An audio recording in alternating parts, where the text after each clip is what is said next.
પૂર્વ મંત્રી અને બનાસકાંઠા જિલ્લાના પૂર્વ સાંસદ એવા પરબતભાઈ પટેલ ભૂતકાળના વાગોડ્યા થરાદમાં ગણપતિ મહોત્સવમાં સનાતન ધર્મની રક્ષા કાજે અને ગણપતિને પ્રથમ સ્થાન મળવાને લઈને ધાર્મિક નિવેદન આપ્યું।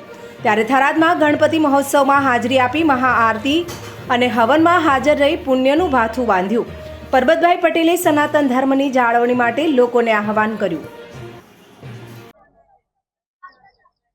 સમગ્ર દેશમાં અને રાજ્યમાં જ્યારે ગણપતિ મહોત્સવની ઉજવણી થઈ રહી છે ત્યારે ભૂતકાળ આપણો એવો હતો કે આપણે જન્માષ્ટમી, પર્યુષણ, રક્ષાબંધન આ બધું આવતું, પણ ગણેશ મહોત્સવ દક્ષિણમાં હતો, આપણે નહોતું। પણ ધીરે ધીરે પ્રચાર અને પ્રસારના માધ્યમથી અત્યારે આપણે પણ એક જગ્યાએ જ્યારે ગણપતિ મહોત્સવની ઉજવણી થઈ રહી છે, મિત્રો આપણે જોઈએ કે ગમે ત્યાં કોઈ પણ જગ્યાએ હોય તો પેલું ગણપતિ ભગવાનનું પૂજન કરવું પડે છે। શરૂઆત જ ગણપતિ દાદાથી થાય। આ મારી બહેનો, માતાઓ, શાસ્ત્રીજી અત્યારે હવન કર્યો ને આ આરતી જ્યારે પૂરી કરાવી, એટલે પહેલામાં પહેલા ગણપતિ દાદા, એને આગળ કર્યા વગર ક્યાંય જવાતું નથી। જે આપણો શુભ પ્રસંગ છે એ શુભ પ્રસંગમાં ગણપતિ દાદાનું જે મહત્વ છે, અને એટલા માટે મિત્રો સમગ્ર જેમ પહેલા દક્ષિણમાં જેની શરૂઆત થઈ હતી, અત્યારે આખા રાજ્યમાં એક ગામડામાં જે ગણપતિ દાદા માટેનું મહત્વ છે, મહત્વ તો પહેલેથી જ હતું કે એના વગર આપણે કે શરૂઆત કરતા નહીં।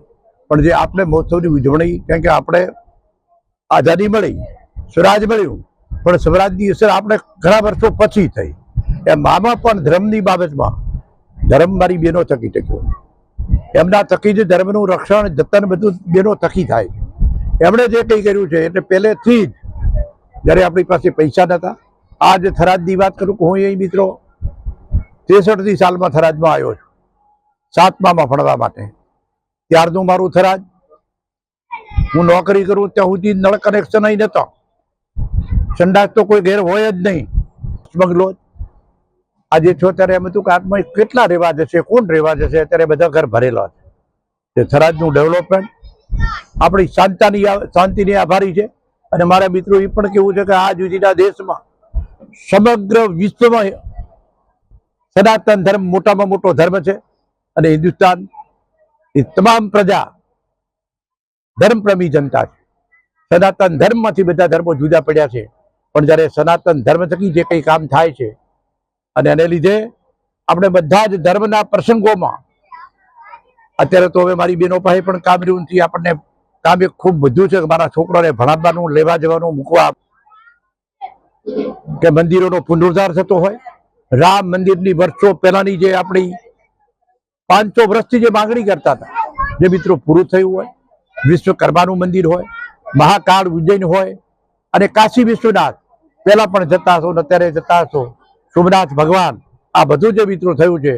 પણ તમામ પ્રસંગોમાં ગમે તેને આગળ કરીએ, જેમ રામ માટે હનુમાન પહેલા હતા, એમ કૃષ્ણ ભગવાન કે આપણા બધા જ ધર્મોમાં, બધા દેવ દેવતાઓમાં ગણપતિ દાદાને આગળ કરીને આપણે નીકળ્યા છે।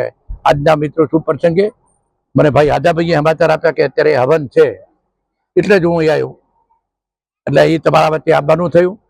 તમારા બધાના ધર્મપ્રેમી જનતા હવનમાં પણ તમારો ચાલુ હતું, એમાં પણ બેઠો ને આરતી લેવાનો મોકો મળ્યો, એ બદલ હર્ષ મંગલોદના બધા જ મિત્રોનો, આમ તો ગણપતિ દાદાનો ઉત્સવ છે, ખૂબ ખૂબ શુભકામનાઓ।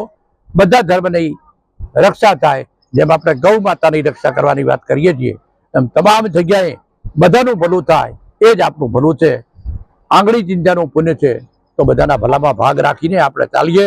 બોલો ગણપતિ દાદા કી।